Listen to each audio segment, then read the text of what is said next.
नमस्कार। आप सभी को शारदीय नवरात्रि की बहुत बहुत शुभकामनाएं। आप सभी का तपोभूमि दर्शन ऊखीमठ पर एक बार पुनः अभिनंदन और स्वागत है।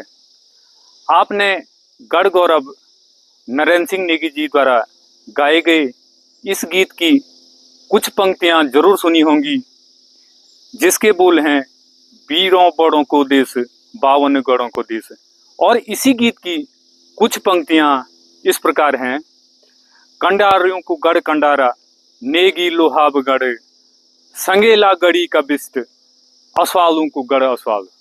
जी हाँ, आज मैं उन्हीं 52 गढ़ों में से एक 27वें गढ़ कंडारा गढ़ में मौजूद हूँ। कहते हैं कि चांदपुर गढ़ के पंवार वंशीय राजाओं की 13वीं पीढ़ी पर एक महाप्रतापी राजा हुए, जिन्होंने अजितपाल, अजयपाल और गढ़वाली में कहें तो अजयपाल के नाम से भी इतिहास में याद किया जाता है। उन्हीं को गढ़वाल साम्राज्य का प्रथम महाराजा होने का गौरव प्राप्त है।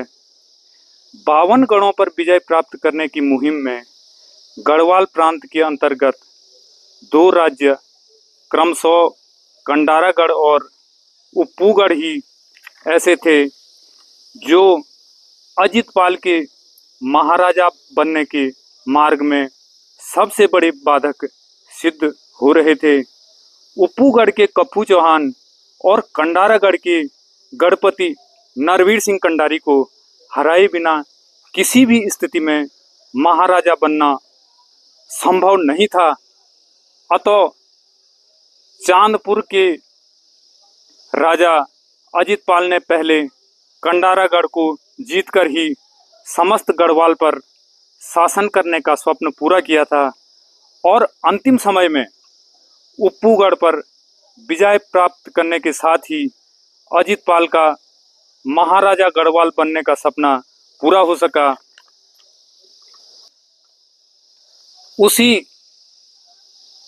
इतिहास प्रसिद्ध कंडारागढ़ के बारे में कुछ जानकारियां मैं आपको उपलब्ध करवा रहा हूं। यहाँ की अधिष्ठात्री देवी मां राजराजेश्वरी के यहाँ पर जो मुख्य पुजारी हैं कमलेश्वर प्रसाद गैरोला जी, अब उनसे कुछ बातचीत करते हैं और इस मंदिर के महिमा के बारे में या यहाँ के महात्म्य के बारे में कुछ जानकारियां लेते हैं।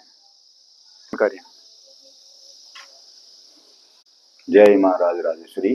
आप लोगों का हार्दिक स्वागत हमारे मंदिर में। आप लोग आए दर्शनार्थ के लिए। सबको आपने जो है, आपकी वजह से सब लोग जो है माता जो है राजराजेश्वरी के दर्शन करेंगे। सब लोग इसका पुण्य फल प्राप्त करेंगे। हमारी भगवती राजराजेश्वरी मतलब काफी प्राचीन भगवती। ये जो है राजा यहाँ आए, कहीं वंश आए, कुणाल वंश आया, गुण आए, वो आए, क्योंकि हमारे पास जो 7वीं सदी का एक ताम्रपात्र अभी भी है। अभी जो हमारे ये भाई साहब बता रहे थे नौटियाल जी की जो है ये आए, वो आए थे, अजयपाल जी आए, उससे पुराना इतिहास है यहाँ का। जो नरवीर सिंह जी थे उनसे भी पुराना ये इतिहास है, क्योंकि 7वीं सदी का जो हमारा ताम्रपात्र है ये कार्बन डाई उसके लिए वहां तक गया हुआ, इलाहाबाद तक। तो भगवती ये आदिकाल से है। जो भी राजा आए उन्होंने इसको यहाँ से हटाया, भी बन के रही है हर समय से। हर उसमें जो भी सता जो भी हुआ है, जैसे राजा बदलते गए लेकिन भगवती वही रही। हम लोग पता नहीं किस वंश के साथ आई, हमको पता नहीं कि हम पंवार वंश के थे या पहले से थे, इतना अभी इसका वो नहीं। लेकिन भगवती बहुत प्राचीन है, आदि है। और राजराजेश्वरी सी मतलब रणचंडी है ये राजाओं के समय की। यहाँ के राजा के बारे में उन्होंने बोला जो नरवीर सिंह था उसकी यही गाथा है, क्योंकि उन्होंने आत्मसमर्पण नहीं किया। आत्मसमर्पण न करते हुए, क्योंकि वो एक यहाँ के छोटे राजा थे, जो वहाँ के अजयपाल थे उनकी सेना ज्यादा थी, तो उन्होंने अंतिम में जो है जब देखा उन्होंने कुछ, तो उन्होंने मंदाकिनी नदी में अपनी रानी के सहित आत्मदाह किया था, लेकिन सिर झुकने नहीं दिया था। ये टोजी पौड़ी के हैं, पापो के, उन्होंने भगवती राजराजेश्वरी के इस ताम्र पात्र पे बहुत विस्तार से वर्णन कर रखा है। वो पद्म श्री हैं, अभी हाल में उनको पद्म श्री मिला है। डॉक्टर यशवंत सिंह कटोर, उनके इतिहास पात्र जो है, इसका जो ये लेख है, ये आदि देवनागरी है। ये यही जो है हमारे रोलदाना में खुदाई के दौरान यही प्राप्त हुआ है। इसमें जो है इसका नाम लिखा हुआ है, इस जगह का पहले था केयपुर, इसका केयपुर है ये लिखा हुआ। ओम स्वस्ति सिरमत केयपुर, थोड़ा वही कोंच पर्वत का इसमें उल्लेख है। कोंच पर्वत के ठीक नीचे ये राजधानी थी बड़ी पुराने राजाओं की, जो कुणाल वंश थे। इसका उल्लेख आपको डॉक्टर यशवंत सिंह, जो एक महान इतिहासकार हैं, पौड़ी के हैं पापों के, उनको अभी हाल में ही जो है पद्म श्री से सम्मानित किया गया है। पूर्ण विस्तार रूप से उन्होंने इसका, बल्कि इसका जो अनुवाद उन्होंने करा है उनका, उसमें ये निकला है ये 7वीं सदी और 8वीं सदी के मध्य की है। अब हमारे जो अजयपाल जी आए थे ये 13वीं या 12वीं सदी के लगभग आए थे। अब ये तब की है, तो ये इसका आप उल्लेख वहां जो उन्होंने इतिहास में लिखा हुआ मध्यकालीन भारत, मध्यकालीन हिमालय, मध्यकालीन हिमालय, उसमें बहुत विस्तृत रूप से इसका वर्णन है। कंडारा का नाम केयपुर था। तो भौगोलिक परिस्थिति लोग कुछ बोलते हैं ये राजधानी, कोई बागेश्वर बोलता है कोई, लेकिन जो कोंच पर्वत का उसमें विश्लेषण आता है तो कोंच पर्वत, यहाँ कार्तिक स्वामी पर्वत को कोंच पर्वत कहते हैं। तो इसके राजधानी के जो उनका जो नक्शा है वो काफी बड़ा है। अब इसमें कितनी सत्यता है, क्योंकि वो लोग जो है इसमें जो है ढूंढते हैं कहाँ क्या है। उन्होंने एक एक अक्षर इसका पुराने जो शिलालेखों से मिला करके उसका अनुवाद करा हुआ है। अभी हमारे साथ यहाँ पर कंडारा गांव के स्थानीय निवासी विनीत गैरोला जी मौजूद हैं, जो केदार घाटी के देवी देवताओं पर शोध कर रहे हैं। और अब हम गैरोला जी से जानेंगे कि अभी तक उन्होंने अपने शोध में देवी देवताओं पर क्या क्या रिसर्च किए हैं और क्या क्या उनकी उपलब्धियां रही हैं। गैरोला जी जी, बहुत बहुत धन्यवाद, मुझे यहाँ पे आपने इंटरव्यू के लिए बुलाया। और मैं अपनी पीएचडी कर रहा हूँ Indian institute of technology Hyderabad से, मनोविज्ञान से, यानी साइकोलॉजी। और मेरी जो पूरी रिसर्च है वो केदार घाटी के जो देवी देवता हैं, जैसे देवरा यात्रा यहाँ पे होती हैं और जो बक्या होते हैं जहाँ पे लोग कंसल्टेशन के लिए जाते हैं, तो मैं साइकोलॉजी से हूँ। हम लोग काउंसलिंग करते हैं और देवी देवता जो यहाँ पे लोग आते हैं वो उनके पास जाते हैं अपने कष्टों को लेके। तो मैं ये देखना चाहता हूँ कि ये मनोवैज्ञानिक दृष्टिकोण से इसका क्या झुकाव है और कैसे ये चीज़ें, यहाँ की प्रथा जो चलती आ रही है उसका सिग्निफिकेंस क्या है। तो मेरा ये जो पूरा रिसर्च प्रपोजल था, इसको अमेरिकन साइकोलॉजिकल एसोसिएशन के डिवीज़न 36 से स्टूडेंट रिसर्च अवार्ड मिला और अमेरिकन साइकोलॉजिकल एसोसिएशन से मुझे स्टीफन मिचेल अवार्ड भी मिला 2021 में। फिर psycho analytic research exceptional contribution award मिला लंदन से। उसके बाद social justice task force research grant, जो मेरी पूरी ये रिसर्च है, उसको मिला था अमेरिकन साइकोलॉजिकल एसोसिएशन से। और अभी रिसेंटली ही मैं चेक रिपब्लिक में गया था, जो पूरे दुनिया के 20 कंट्रियों से, 20 देशों से 40 मनोवैज्ञानिक सिलेक्ट हुए थे। उनमें से एक था मैं इमर्जिंग साइकोलॉजिस्ट प्रोग्राम में, जहाँ पे मैंने अपनी देवी देवताओं की रिसर्च के बारे में सभी रिसर्चर्स को जो वहाँ आए थे उन्हें बताया था।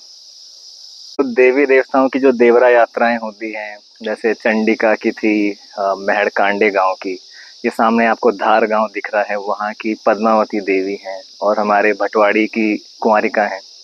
तो इनके ऊपर मैंने पूरा नंगे पैर व्रत रख के मैं चला वहाँ पे, और पूरे देवरा जो यात्री थे उन्हीं के साथ मैं चला कि देवी का क्या स्वरूप है, क्या स्वभाव है, लोगों का क्या झुकाव है। और मैं साइकोलॉजी का स्टूडेंट हूँ, तो मनोवैज्ञानिक दृष्टिकोण से देवी देवताओं का इंसानों के साथ क्या संबंध है। तो अगर हम कंडारा की राजराजेश्वरी लें या कोई भी देवी देवता लें, सबसे पहली चीज़ जो हमें सुनने को मिलती है वो ये है कि देवी या देवता कोई भी हैं, वो क्रोधित भी होते हैं, नाराज़ भी होते हैं, रुष्ट भी होते हैं, खुश भी होते हैं, और दूसरी तरफ मुझे जो सुनने को मिला अपने पूरे फील्ड वर्क में, जो मैंने अपने रिसर्च की थी यहाँ पे केदार घाटी में, दूसरी चीज़ ये सुनने को मिली कि आप इसके बारे में ना लिख पाओगे, क्योंकि ये अलौकिक शक्ति है, इसको जाना नहीं जा सकता, इसको समझा नहीं जा सकता, तो आप इसको कैसे ही लिखोगे, कैसे इसको डिस्क्राइब करोगे। तो एक तरफ तो यहाँ पे भाव हैं कि ये खुश भी हो रहे हैं, रुष्ट भी हो रहे हैं, देवी देवता नाराज भी हो रहे हैं, और दूसरी तरफ ये चीज़ है कि ये जानी नहीं जा सकती ये शक्ति। तो इंसानों का जो संबंध है देवी देवताओं से वो भाव से है, ये मैं अपने शोध में जान पाया हूँ अभी तक। और ये भाव मुझे ले गया नाट्य शास्त्र पे, जो भरत मुनि जी ने लिखा था। अब अगर हम कंडारा की देवी राजराजेश्वरी का ही बात करें, जो राजाओं की ईश्वरी है, अगर आप दुर्गा सप्तशती में भी देखेंगे तो संवाद होता है एक हर्मिट से, एक योगी से, जो देवी की महिमा बताते हैं। तो एक राजा उन पे जाते हैं और वो राजा को बताते हैं कि क्या देवी की महिमा है। तो अब 52 गढ़ों का कोई सा भी गढ़ ले लें, हर गढ़ की देवी जो है वो राजराजेश्वरी ही है। तो दुर्गा सप्तशती जो अराउंड 7वीं शताब्दी का जो टेक्स्ट है, जो पूरा लेख है, उसमें राजा और राजा का जो लिंक है वो देवी से है।